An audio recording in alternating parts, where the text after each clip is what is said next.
let's talk about chapter 6.2, which is talking about the mean and the median. There's this joke that I've always liked, and it's pointing out that the word average is a bit ambiguous. Sometimes it could be the mean, and sometimes it could be the median. So we'll talk more about that later. But you could say there's kind of two ways to take an average, and they don't always give the same number. The mean, you probably know how to calculate it. You just add up all the data items and divide by the number of items that you added up. So in this case, these add up to 330, and then you divide by 5. And in Excel, you can just say equals average. So it should have been equals mean, but we don't tell Microsoft what to do, right? And you can tell it starting at C12 colon going to G12. And notice that's a colon, not a comma. So I'm doing a colon in between those two references, not a comma. If I did a comma, let me just show what that would give here. That would do this cell and that cell, but not the ones in between. And then the median is the middle value once you put the data in order. So if I started with this data and put it in increasing order, then the median would be 60, because that's the one in the middle.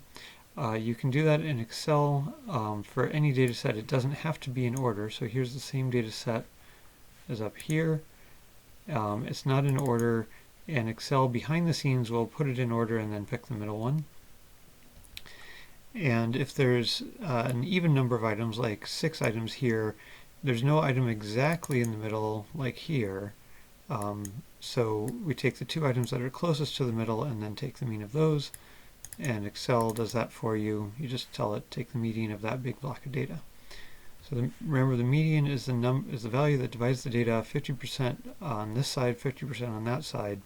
Just like a median on the freeway is the big chunk of concrete that divides the 50% of cars going this way from the 50% of cars going that way.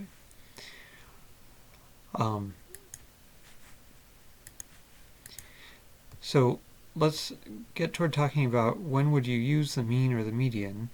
Let's say you're talking about kind of the average income of a group of people, and someone makes $20,000 a year, someone makes $50,000 a year, someone else makes 60, someone makes 90, and someone makes 110. So the mean of those, we're just doing that here. You would add them up. They add up to 330. It's the same numbers as we were using up here. And divide by 5 and you get 66, where the median is just 60, so the mean is higher than the median here. Now let's suppose that this person wins a $5 million jackpot, so their income for the year is no longer $90,000, it's $5 million plus 90. So what would happen to the mean and median?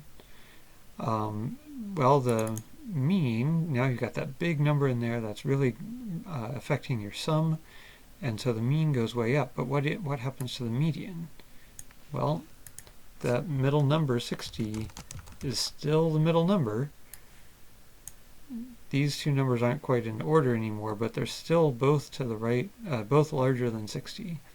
So the median didn't change at all, even though the mean went up by a whole bunch. So is it fair to say here, that cell right there is almost $1 million, is just over $1 million. Is it fair to say that the average household here is making $1 million when it's one household making 5 million and 4 others making a lot less than $1 million? Most people wouldn't say that the average household here is making $1 million, because the average household sounds like you're talking about a typical value. So that's when we would usually use the median, because that gives more of a typical value, even when you've got a few numbers that are way higher than the rest. So we say that the mean is sensitive to outliers because it changed so much when we had one number much, much larger than the rest of the other data. That's called an outlier.